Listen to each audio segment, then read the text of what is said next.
Through the years, 3ABN has reported on many different disasters that have happened around the world, from fires, floods, typhoons, and hurricanes. And we've gone on location, but here we are in Thompsonville/West Frankfort, Illinois, in front of a very familiar building. That's 3ABN's main headquarters, and we're talking about a disaster called the coronavirus. It's being talked about across the entire world, and what's amazing to me, Jill, is that this is something that someone's not sitting in their living room saying, wow, that's amazing what's happening over there in California and the fires. This is something that's affecting everyone. This is a disaster that is affecting the entire world. And we just wanted today to just share a really quick update, what 3ABN is planning on doing, how we're readjusting as well. And we believe that this is an incredible opportunity for evangelism, because you think about it, you are probably watching this right now in your home, because everyone is sort of becoming homebound across many countries here in the world. And it's an opportunity for us to be able to share, to evangelize. So we just wanted to share with you some exciting things that we feel that God is opening up for 3ABN. Amen. The first thing that I believe we want to look at is just to know that this was predicted. Maybe not exactly coronavirus itself, but the fact, you think about Jesus in Matthew 24 and Luke 21, he's talking to his disciples about things that will be happening in the end time. And he says there will be wars and rumors of wars, and we've surely seen that take place.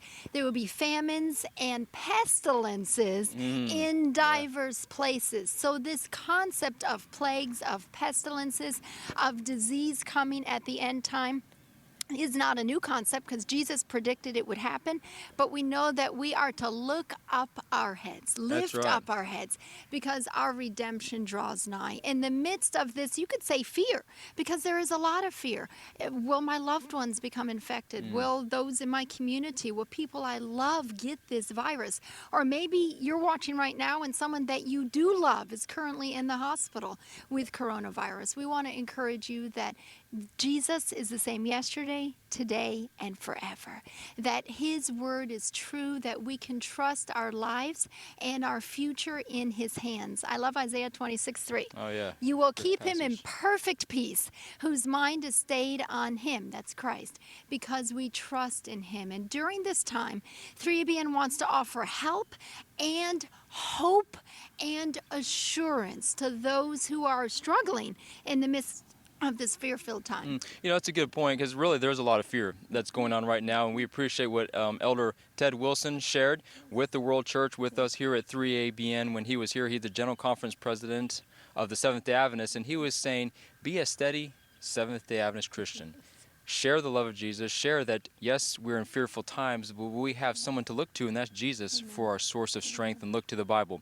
What we wanted to share with you is what 3ABN is doing. I have to say thank you to the 3ABN production crew. Of course, 3ABN, we don't have as many employees here right now because some are, wanting to be careful of their health and some of their immune systems and stuff like that. But we have crew that are working this week to be able to provide some programming for you this coming Sabbath. So I want to start with Wednesday. We're recording what we're calling a sermon. It's called 3ABN Worship Hour, and that we're going to start airing this coming Sabbath, Lord willing.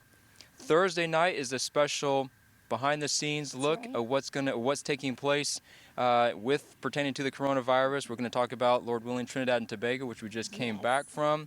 Friday night, during it's the time, let's see, help me on the time, it's when 8 we normally air the family worship hour, it will be 8 p.m. Central, from 8 to 9 p.m. Central. It's a special live 3ABN Today program.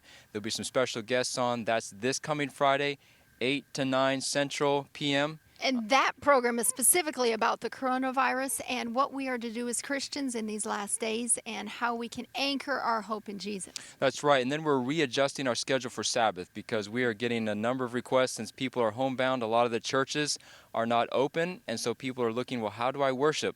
So we're readjusting our schedule. I'll let you talk on that.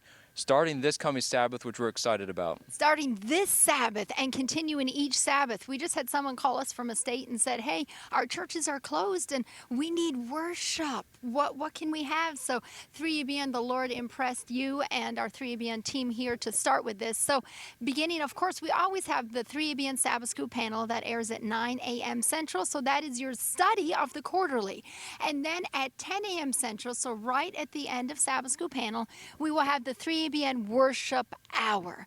It will begin with a time of prayer and music and proceed with a wonderful anointed sermon talking about the relevance of these end times and how we can have hope and security in Jesus. That will be this Sabbath, will be Pastor John Lomacane, and next Sabbath we already have speakers lined up for subsequent Sabbaths. Yeah, it's incredible, and that's where I have to say thank you to the production team, because they're having to create a whole new open, a whole new set, all within just a matter of a couple of days, and turn this around and be able to share this with you starting this coming Sabbath. Some other exciting things that we're working on. We're working with some of the well-known Adventist health institutions that are providing for us. We're going to hope to air these little clips with you maybe in the next week or so on how to boost your immune system. But let's say you get the cold or you get the coronavirus. What do you do? What are some of the treatments that you can do to help yourself? So we're working with some of those. They're excited to help and provide that information. We're also working on a special website too. Tell us about and that. if you go to 3abn.tv, there will be a little red button underneath it this is specifically, we call it COVID-19 3ABN Resource Center. This is where we want to have it. It will have a landing page, and it will be a split off where you can go to different things to access what you need to be prepared in this time of crisis. We're going to have a section on health, and as Greg was just talking about, all kinds of things that you can do to prevent or to help yourself if you are dealing with it. The section on health, we're going to have a section on spirituality and its connection with end time events. We'll have a section on community and a section for children. Because schools are closed, children are home, and we'll have crafts and stories and things for the children. Yeah, and we want to also just encourage you. You can email us at mail@3abn.org, because I just want to share with you, we're receiving some incredible correspondence already, so we want to hear from you. So you're home, you have some pictures of how you're worshiping or what your community is doing. We'd love to hear from you. This actually just came in from Italy, and of course they're shut down there in Italy. They're homebound, and they were sending us an email correspondence saying how 3ABN Sabbath School panel was shared via electronic Zoom, some type of a cloud meeting through their entire church service. They were sharing 3ABN Sabbath School panel. They're going to send us some pictures. So if you are doing that, or what your local church is doing in your community to help out, such as maybe food bank or something like that, send an email to us at mail. It's mail@3abn.org. We would love to hear from you. We want to say thank you. Thank you for your prayers and financial support. We're expanding our reach financially here to do some of these things, so thank you. Donations are still coming in. We just want to say thank you for your prayers and financial support, and the Lord will see us through this crisis. Thank you again.